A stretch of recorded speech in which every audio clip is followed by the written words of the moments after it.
Hello.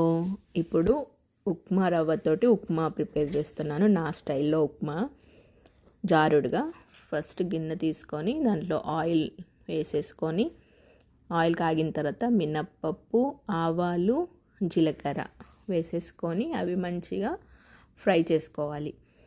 ఇవి fry అయిన తర్వాత ఉల్లిపాయ, పచ్చిమిర్చి, కరివేపాకు వేసేసుకొని ఇవి కూడా పచ్చివాసన పోయేంత వరకు ఆయిల్లో మంచిగా మగ్గనియాలి.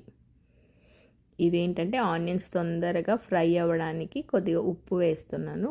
ఉప్పు వేసిందంటే ఆనియన్స్ తొందరగా మగ్గిపోతాయి. ఇప్పుడు ఇదే దాంట్లో చిన్నగా సన్నగా తరిగిన అల్లం ముక్కలు కూడా వేసుకోవచ్చు. కొద్దిగా ఎండుమిర్చి, ఒక 2 ఎండుమిర్చి వేస్తున్నాను. అల్లం ముక్కల బదులు నేను అల్లం వెల్లుల్లి పేస్టే వేసుకుంటున్నాను. ఇప్పుడు అల్లం వెల్లుల్లి పేస్ట్ వేసేసుకొని కూడా అది పేస్ట్, అల్లం వెల్లుల్లి పేస్ట్ పచ్చివాసన పోయేంత వరకు వేయించుకున్న తర్వాత సరిపడా వాటర్, నేను జారుడుగా చేసుకుంటున్నాను కాబట్టి వాటర్ కొద్దిగా ఎక్కువనే వేసుకుంటున్నాను. వాటర్లోనే మనం మంచిగా చాప్ చేసి పెట్టుకున్న కొత్తిమీర కూడా వేసేసుకొని మంచిగా బాయిల్ చేసేసుకోవాలి.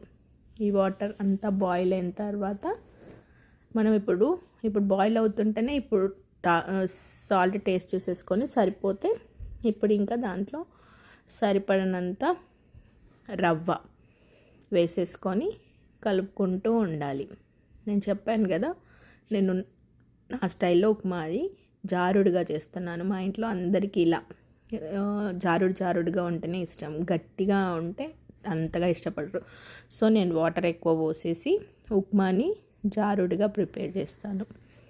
అంతే. ఇంకా అవన్నీ రవ్వ వేసేసిన తర్వాత మంచిగా కలిపేసుకుంటూ ఉండాలి. చూసారా, దగ్గరికి వచ్చేసింది. ఇంతగా ఉంచుకోవాలి. ఇంకా దగ్గరికి అయిన తర్వాత ఇంకా కొద్ది దగ్గరకు అవుద్ది. అంతే. ఇంకా ఇప్పుడు బంద్ చేసుకునే ముందు కొద్దిగా నెయ్యి వేసుకుంటే కూడా టేస్ట్గా ఉంటుంది. ఇష్టం లేకపోతే స్కిప్ చేయొచ్చు.